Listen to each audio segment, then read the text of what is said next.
Hey guys, welcome into PolitiBrawl. This is Matt Miller, and Congressman Brandon Gill brings the smackdown on Democrats who are grandstanding and moralizing about Trump's deportation efforts by bringing up the Obama-era deportations, which were massive when you compare them to Trump's numbers.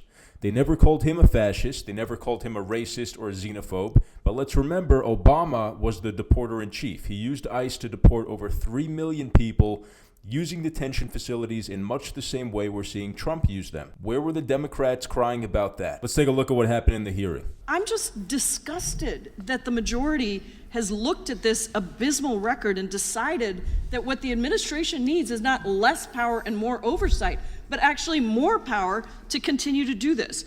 We should be conducting oversight on the Trump administration's abuse of authority and attempts to take over cities across the country in the name of immigration enforcement. And what we heard in Chicago was absolutely devastating. Bovino actually deployed tear gas in a residential neighborhood as children were gathering for a Halloween parade. In the words of a federal judge, quote, "These kids, their sense of safety was shattered, and it's gonna take a long time for that to come back," end quote. That same weekend, Border Patrol agents dragged a 67-year-old U.S. citizen from his car, breaking 6 of his ribs, while children in Halloween costumes were watching in horror. And you know what? His crime was turning down a street to get home. He never resisted. And yet, a month and a half later, prosecutors have not filed a single criminal charge. For any federal agents who are watching this, remember that you swore an oath to support and defend the Constitution and the laws of the United States of America against all enemies, foreign and domestic.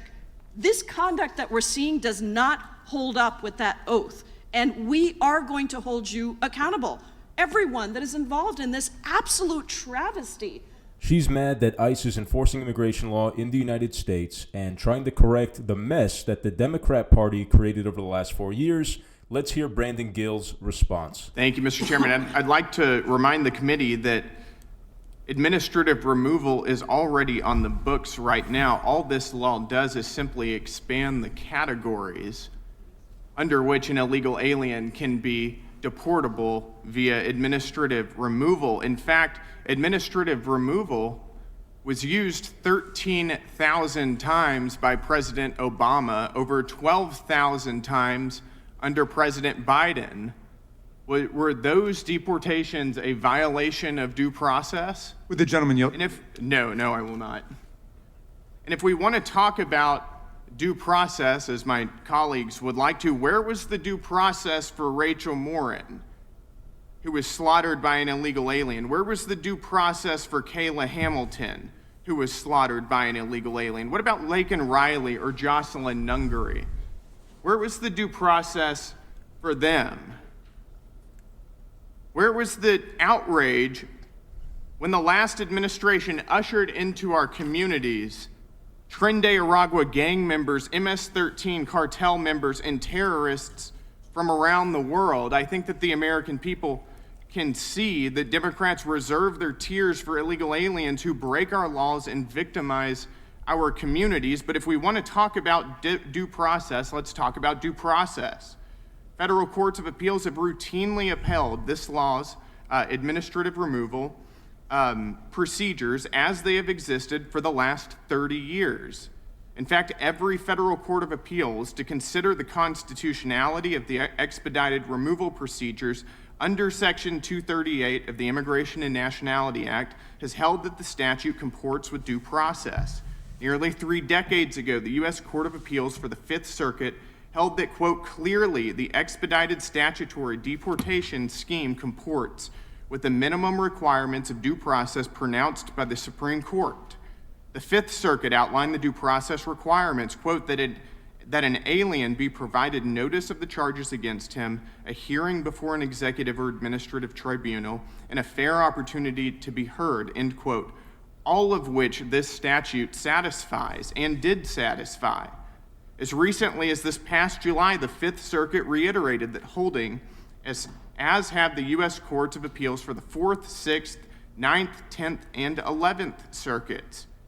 Democrats' fear-mongering contradicts the law, contravenes the text of the bill, and undermines efforts to ensure that dangerous illegal aliens can be quickly removed from the United States. Mr. Chairman, I yield back. Okay, fantastic response there by Brandon Gill. And I want to take a look at, he didn't even get into the numbers of deportations via ICE that Obama oversaw and facilitated.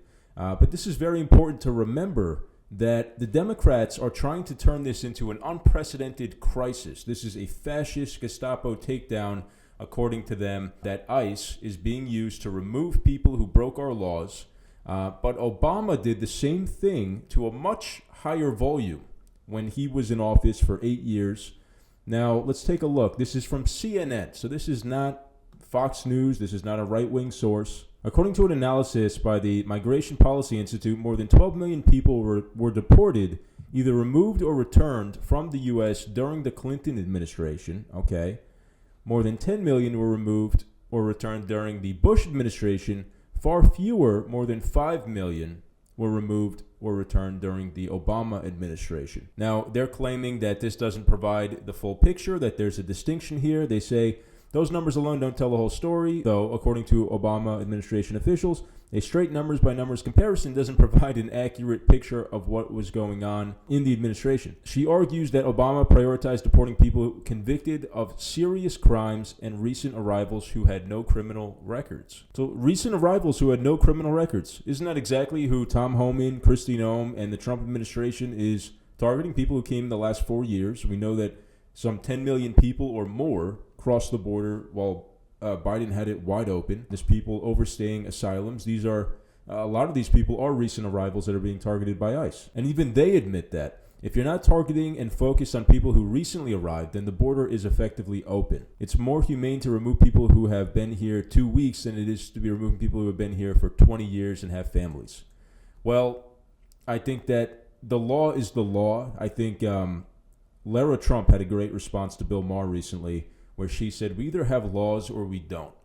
So I think that there shouldn't necessarily be a statute of limitations. Maybe somebody who's been here 20 years should be a lesser priority than somebody who came in the last 4 years. I agree with that. Now, let's look at the Trump administration's deportation numbers. This is updated as of October 27th of this year. The Trump administration is on pace to shatter historic records and deport nearly 600,000 illegal aliens by the end of President Donald Trump's first year since returning to office. More than 2 million illegal aliens have left the U.S., including 1.6 million who have voluntarily self-deported, and over 527,000 deportations, according to Tricia McLaughlin.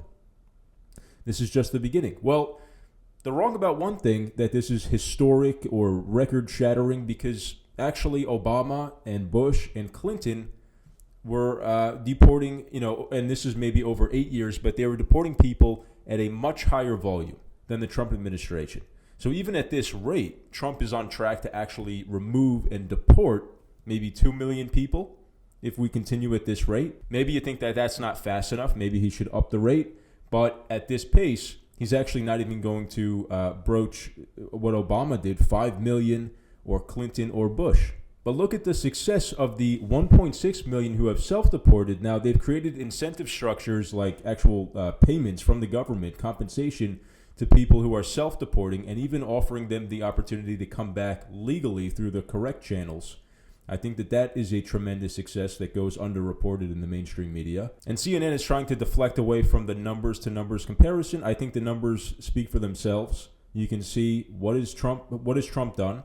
How has he gone about his deportations? And look at Obama. He was dubbed the deporter-in-chief at the time.